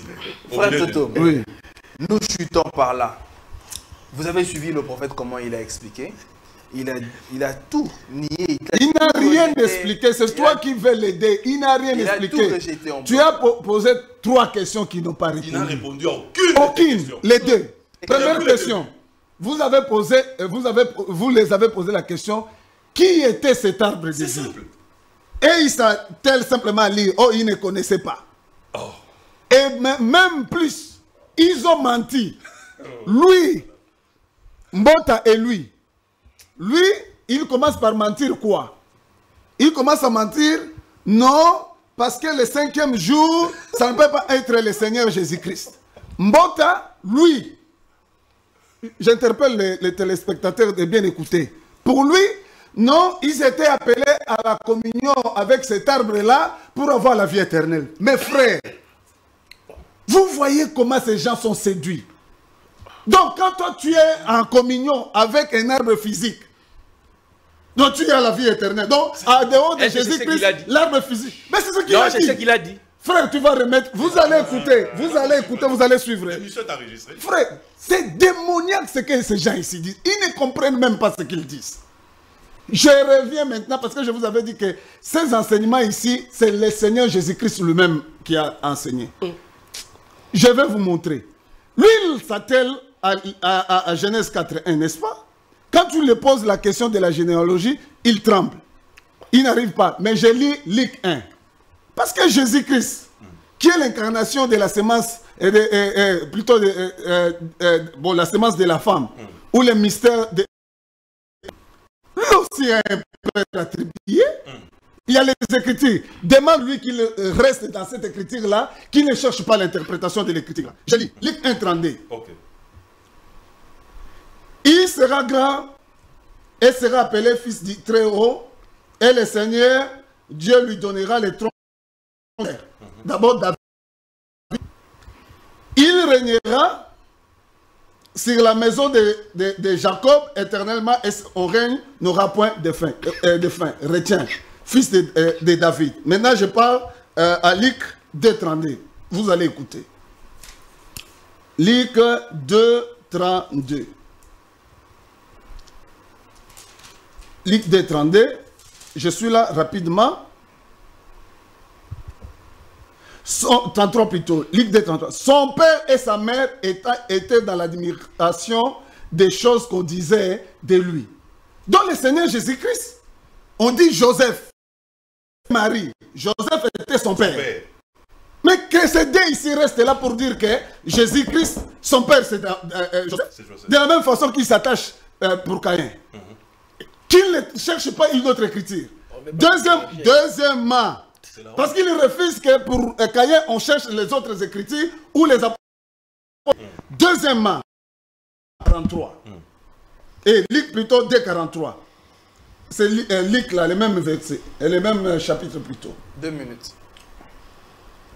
Puis, quand les jours furent écoulés et qu'il s'en retournait, l'enfant Jésus resta à Jérusalem. Son père et sa mère ne s'aperçurent pas. Où on qualifie Joseph comme étant son père. Paul, dans Romains 1.3. Romains 1.3. Il dit, et qui concerne son fils, né de la postérité de David, écoute-moi bien, selon la chair, pas selon l'esprit. Né de la postérité de David selon la chair. C'est-à-dire, si vous suivez la postérité, la charnelle de David, vous devez voir Jésus. Mais ces gens ici, si vous les posez la question si selon la chair, Jésus-Christ était fils de David, ils vont refuser. Parce que Joseph, c'est lui qui est descendant de David. charnellement. Parce que Jésus n'a aucune relation de sang. Et c'est comme ça que nous allons leur donner les explications pourquoi Jésus n'a aucune relation de sang avec Joseph et David. Pourquoi? Parce que le péché est lié à la chair. Amen. Pas simplement à l'esprit. Le péché est lié à la chair. Donc toute manifestation du péché, même si ça commence par la pensée, ça se manifeste par une action. C'est comme ça Paul dans 2 Corinthiens 4. Il dit que la manifesté dans notre corps ou dans notre chair. Donc la vie là de Christ, même si vous prenez cela, c'est comme ça qu'ils ne comprennent pas. Donc ça veut dire que si vous parlez de la manifestation du péché, comment se manifeste par la chair, oui. Donc si Ève ou bien Adam ont su qu'ils étaient nus, c'est parce qu'ils avaient commis l'acte. Bien sûr, c'est eux-mêmes qui répondent. Le Seigneur les demande parce que spirituellement, ils étaient déjà nus. Mais ici, quand ils pêchent, le Seigneur les pose la question, qui vous a appris que vous êtes nus? Maintenant, je vais prendre le Seigneur, parce qu'ils n'aiment pas le Seigneur. Chutez par là. Oui, s'il vous plaît, comme c'est la fin, je vais lire Jean 8, 44 et je vais vous montrer la corrélation avec Genèse. Jean 8, 44, rapidement. Jean 8, 44. Dans Jean 8, 44, écoutez ce que le Seigneur dit. Vous avez pour père le diable. Suivez, hein, vous qui êtes à la maison. Vous voulez accomplir les désirs de votre père. Il a été meurtrier dès le commencement. Si nous rentrons, suivez bien. Jésus-Christ est en train d'expliquer Genèse 4.1. Je vais vous montrer ce qu'il dit là dans Genèse 4. D'abord, Genèse 4, c'est l'accomplissement de Genèse 3.15. Là où il y a l'inimitié entre la sémence de Dieu et la sémence du serpent. Alors, cette manifestation-là commence dans Genèse 4. Voilà. L'Éternel dit à Caïn, vous voyez, le Seigneur dit ici que il a été meurtrier dès le commencement. Dans Genèse 4, écoutez là où le meurtre a commencé. L'Éternel dit à Caïn, non, c'est au verset 8. Cependant, Caïn adressa la parole à son frère Abel. Mais comme ils étaient dans les champs, Caïn se jeta sur son frère Abel et le tua. Ça, vous voyez, Jésus interprète là. Je continue pour chuter. Il a été meurtrier dès le commencement et il ne se tient pas dans la vérité. Écoute, maintenant c'est dans Genèse 9. L'Éternel dit à Caïn, où est, Genèse 4, 9, où est ton frère Abel? Il répondit, je ne sais pas. Suis-je le gardien de mon frère?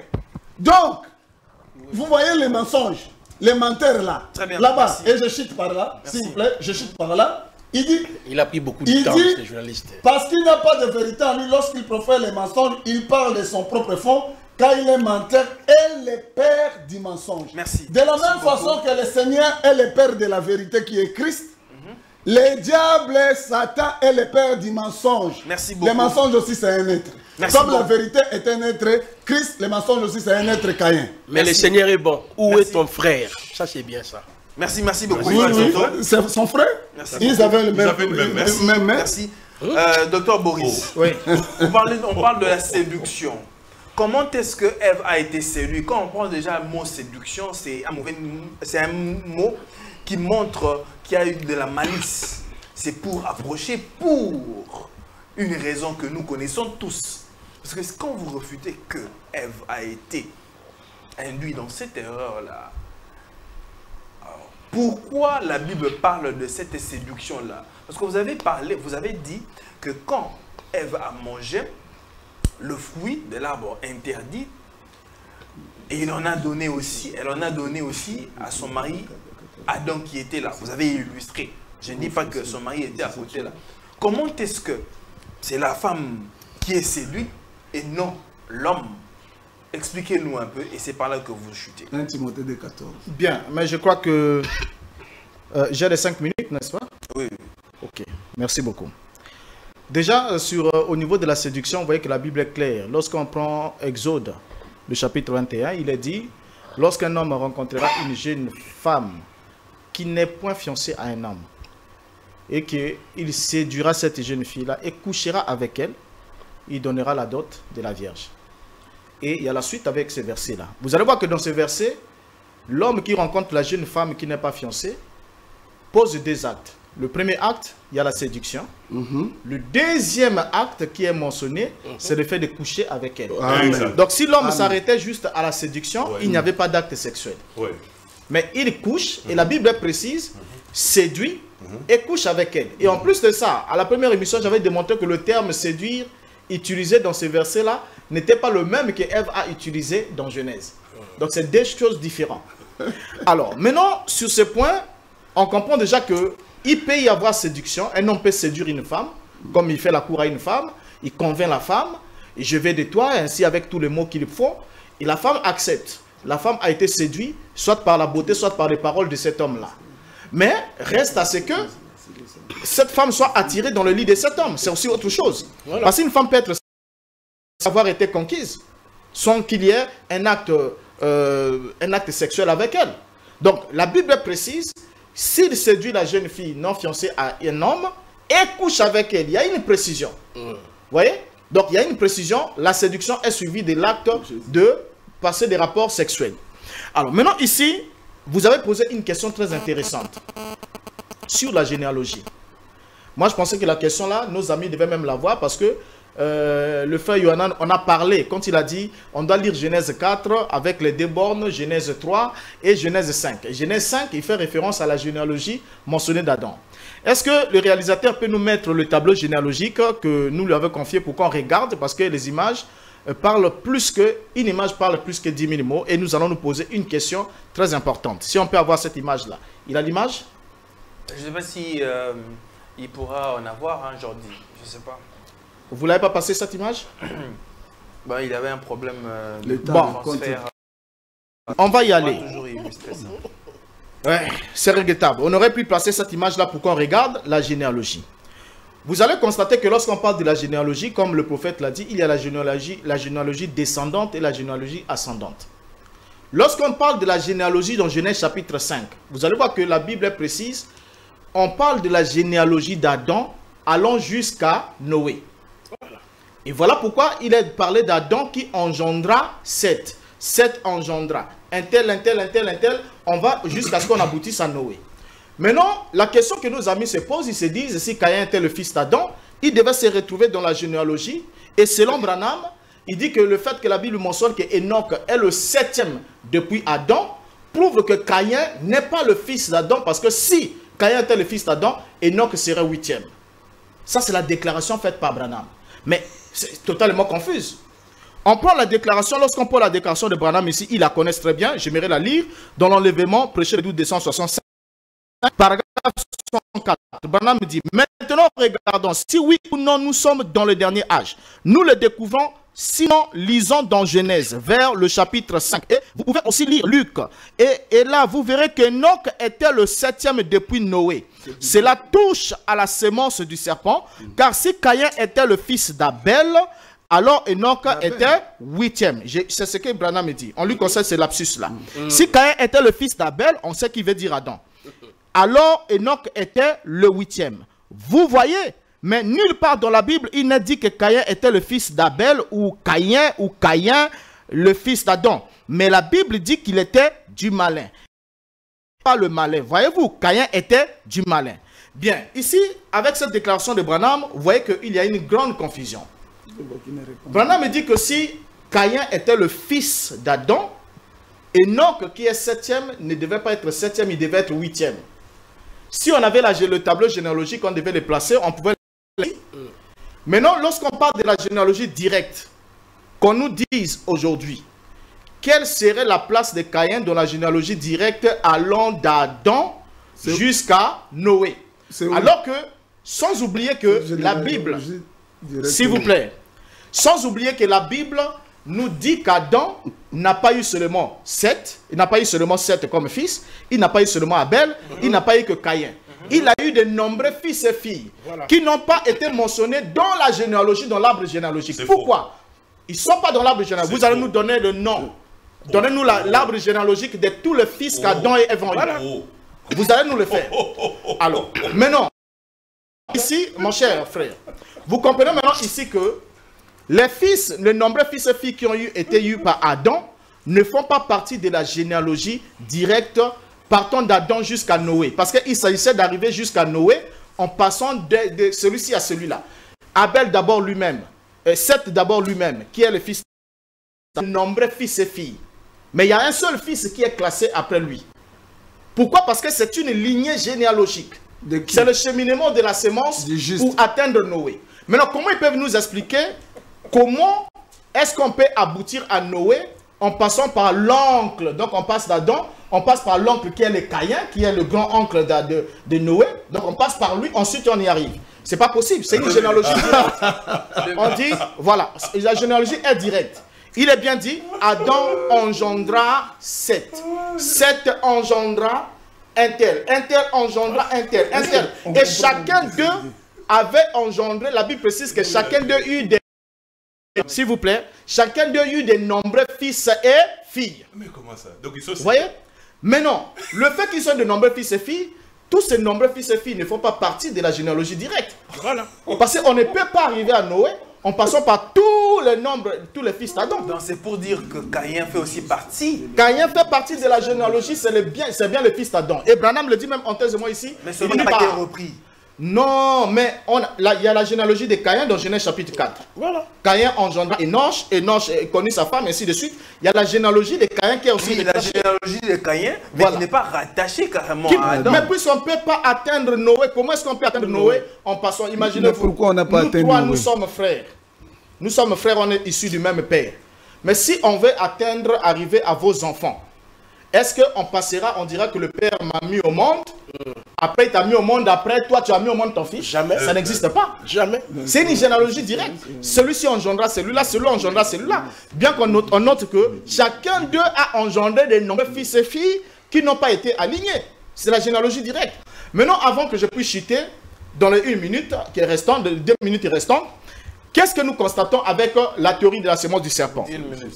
Nos amis ont ici clamé très haut et très fort que Caïn était la sémence du serpent. Donc le fils né des rapports sexuels entre Satan et Ève, selon eux, pas selon la Bible. Maintenant, on doit relever un élément important. Pendant le déluge de Noé, toute la postérité de Caïn a péri dans le déluge de Noé. Et Noé aussi qui avait de nombreux frères et sœurs, qui étaient issus de la lignée prétendument juste. Les nombreux frères et sœurs de Noé, ainsi que les autres fils, les parents, tout ça d'Adam, ont aussi tous péri. La Bible dit que 8 hommes furent sauvés. C'est ce que la Bible nous précise. Voilà. Ils ont été sauvés. Maintenant, qui nous explique comment, s'il vous plaît, restez tranquille, qui nous explique comment la sémence du serpent a transité le déluge. C'est simple. Comment elle est passée au travers de l'arche. Et c'est là que Branham va se confondre. Pourquoi? Parce que il va prendre le point de vue de David Parker, qui va dire que la sémence du serpent, la sémence du serpent a transité de l'autre côté en passant par l'une des femmes de Noé. Et il va préciser l'une des filles des femmes de Noé. Et il va dire ce qui suit. Il va dire que les femmes, s'il vous plaît, il va dire que le fils de Noé par lequel la sémence du serpent a transité, c'était Cam. Or, en déclarant que Cam est la sémence du serpent, ce que la Bible ne dit pas, Branham et cette fausse doctrine condamnent tout un peuple. Parce que Cam est l'ancêtre des Noirs. Tous les Noirs sont issus de Cam. Et là, la doctrine a été inventée par ceux qui prêchaient l'identité chrétienne, qui prêchaient le racisme, pour démontrer que le noir était la sémence du serpent et privilégier la suprématie blanche. Vous voyez? Alors, donc déjà là, on comprend ensemble avec vous, pour citer, que la sémence du serpent, c'est une fausse doctrine, une hérésie, qui a été conçu, les concepteurs l'ont conçu dans le but de mater l'homme noir, de le traiter comme un esclave, comme un va-nu-pied, comme un fils du diable, descendant des Cam. Parce qu'ils ne pourront pas dire le contraire quand ils prendront la parole. Très bien, nous avons chuté. Frère Yohanan, vous avez la parole. Il a dit que il a débordé la sémence du serpent. Il dit que Caïn, il dit que Caïn, parce qu'on nous signale que nous avons déjà fini. Il dit que Caïn permettait prophète. Il dit que Caïn est rattaché carrément à Adam et qu'il est exactement le fils d'Adam. Ok. J'ai combien de minutes? Vous avez 5 minutes. Non, il a fait 10. frère. Il a dépassé. Moi, j'ai fait 5 minutes. Il a Je vais fait. laisser 2 minutes. Nous sommes déjà arrivés à la fin. Pas les 2 minutes à la fin de l'émission. C'est vous qui l'avez causé. 5 minutes, s'il vous plaît. Oui. C'est vous qui l'avez causé. Donc, je laisserai à Frère Toto 2 minutes. Moi, j'en prends 4. Alors, même si on vous donne 20, vous ne direz rien. S'il vous plaît. J'ai fait déjà. Sois calme, tu as agité pourquoi avec tes mensonges. On me fait déjà la pression là-bas. Gagnons le temps. Je commence à 23. À 27, j'arrête. Toto parle oui, à 27, non. Toto parle 2 minutes. Alors, je commence d'abord par la question que le frère a dit ici. Mais le frère Toto, votre question. Yosef, père de Yeshua. C'est écrit dans la Bible, là, non? Il a donné quantité. On peut encore en ajouter. Si les incrédules ici étaient en cet état-là, et le Seigneur les a fait raisonner, où c'est? Matthieu chapitre 22. Écoutez la question que le Seigneur pose. Matthieu chapitre 22, à partir du verset 41. Comme les pharisiens se trouvaient rassemblés là, Yeshua les interrogea à son tour. Quelle est votre opinion au sujet du Messie? D'après vous, de qui est-il fils? Les généalogies sont là.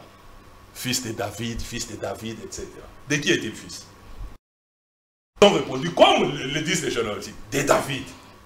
Lui répondirent-ils. Alors, comment se fait-il que David, parlant sous l'inspiration de l'Esprit, l'appelle-t-il Seigneur? En effet, il déclare, le Seigneur a dit à mon Seigneur, à cette heure, jusqu'à ce que je fasse tes ennemis, ton marche. Écoutez la suite. Si donc David l'appelle son Seigneur, comment est-il possible que le Messie soit son fils? Écoutez la suite. Nul n'est plus capable de lui donner un mot de réponse. Et à partir de ce jour-là, personne n'osa plus lui poser des questions comme ces gens-ci. Ils poseront plus de questions. Ils poseront plus de questions. Ils poseront plus de questions. Il a posé si Abel était pourquoi la généalogie passe par 7? Mais est-ce que vous pouvez poser une telle question? Mais si Caïn était l'aîné, Amen. Oh. Si Caïn était l'aîné, la généalogie devait passer par lui. Amen. La généalogie mais Caïn n'est pas depuis là-bas. Vous ne voyez pas qu'on commence toujours avec l'aîné. Enoch et ses frères. C'est Enoch qui était l'aîné. La généalogie est passée par lui. Pourquoi? Parce qu'Abel n'était plus là. 7, c'est en réalité le remplaçant d'Abel. Voilà. 7, c'est Abel remplacé. Tu dis encore que si c'était tel, l'autre serait 8e, et ainsi de suite. Mais toi, tu n'as jamais compris le symbolisme qui y a entre les chiffres 7 et 8. David, selon les chroniques, il est 7e fils d'Isaïe. 1 minute. Et d'après le livre de Samuel, David est le 8e fils et le cadet. La Bible se serait trompée? La Bible se serait trompée? Apprenez à lire la Bible avec les lunettes des prophètes. Et vous n'allez pas vous perdre. Je laisse le reste des minutes au frère Toto et il va épuiser. Merci beaucoup. Mes frères, les téléspectateurs, vous avez constaté que toutes les questions qu'on a posées à ces deux personnes ici en face, ils n'ont répondu à aucune question. Incapable. Parce qu'ils ne croient pas au Seigneur Jésus-Christ. Et qui est une révélation enseignée par le Seigneur Jésus-Christ lui-même. Et il ne croit pas à cela. Alors, il a posé deux questions. La première, c'est que le péché commence à se passer au niveau... Non, la semence du serpent. Oui, la semence du serpent commence... Oui, c'est ça, le péché. Non, pas le péché. La semence du serpent. Une personne. C'est une race. C'est la semence du serpent, le péché. S'il vous plaît, comment s'est passé dans l'arche? Cette semence-là est liée au sang. C'est comme ça que Christ devait venir avec son propre sang. C'est pourquoi, parce que le sexe, tu ne peux pas parler du sexe sans parler du sang. Le sang de qui? C'est comme ça, c'est comme ça. Paul dit, celui qui devient une seule chair avec elle. Comme là, dans les jardins, il y a eu cette relation-là. Le sang de qui? Toute la race humaine. Toute la race humaine était devenue corrompue. Exactement. Ceux qui sont ici d'Adam. Donc Noé était la semence du serpent. Alors, la semence du serpent ne peut quitter que par le Christ, le Seigneur Jésus-Christ. C'est pourquoi il est venu avec son propre sang. C'est ainsi, quand tu reçois ce sang-là du Seigneur, tu crois cela, tu manifestes sa vie plutôt. Tu es maintenant un fils né de Dieu. C'est comme ça il y a 2 naissances. Donc Abraham aussi avait la semence du La serpent. naissance par la femme et la naissance par la volonté de Dieu. La volonté de Dieu. Si tu nais par la femme, tu es condamné à la mort. Voilà, sous les péchés. Sous les péchés. Et aucun homme ne pouvait en racheter. Voilà. Aucun homme ne peut sauver quelqu'un d'autre. Ils ne peuvent pas. Ils ne peuvent pas, sauf le Seigneur Jésus-Christ. C'est comme ça, pour venir dans ce monde ici, il devait porter un corps semblable à celui du péché. Ça, c'est Romains 8, 3. Donc, il ne pouvait pas porter ce corps-là sué. Il devait venir avec un autre corps. Dieu a créé un autre corps au travers de Marie pour qu'à partir de cela, on soit sauvé. Voilà, je vais lire ceci. Ils ne peuvent, je lis Psaume 49, 150. Ils ne peuvent se racheter l'un l'autre ni donner à Dieu le prix du rachat. Le rachat de leur âme est cher et n'aura jamais lieu. Ils ne vivront pas toujours, ils n'éviteront pas la vie de la force. Alors, l'homme ne pouvait pas se racheter à cause du sang de ce péché-là. Donc, il fallait qu'il y ait le Seigneur et qu'ils puissent racheter. C'est ce qu'ils ne comprennent pas. Ils ne comprennent pas. Acte 26, 17. Voilà. Merci beaucoup. Merci beaucoup, cher homme de Dieu, d'être là ce soir. Merci beaucoup à vous tous. Méditez encore là-dessus. Merci pour vos soutiens. Merci pour vos questions. Merci pour vos commentaires. Merci d'être là. L'enseignement a été donné.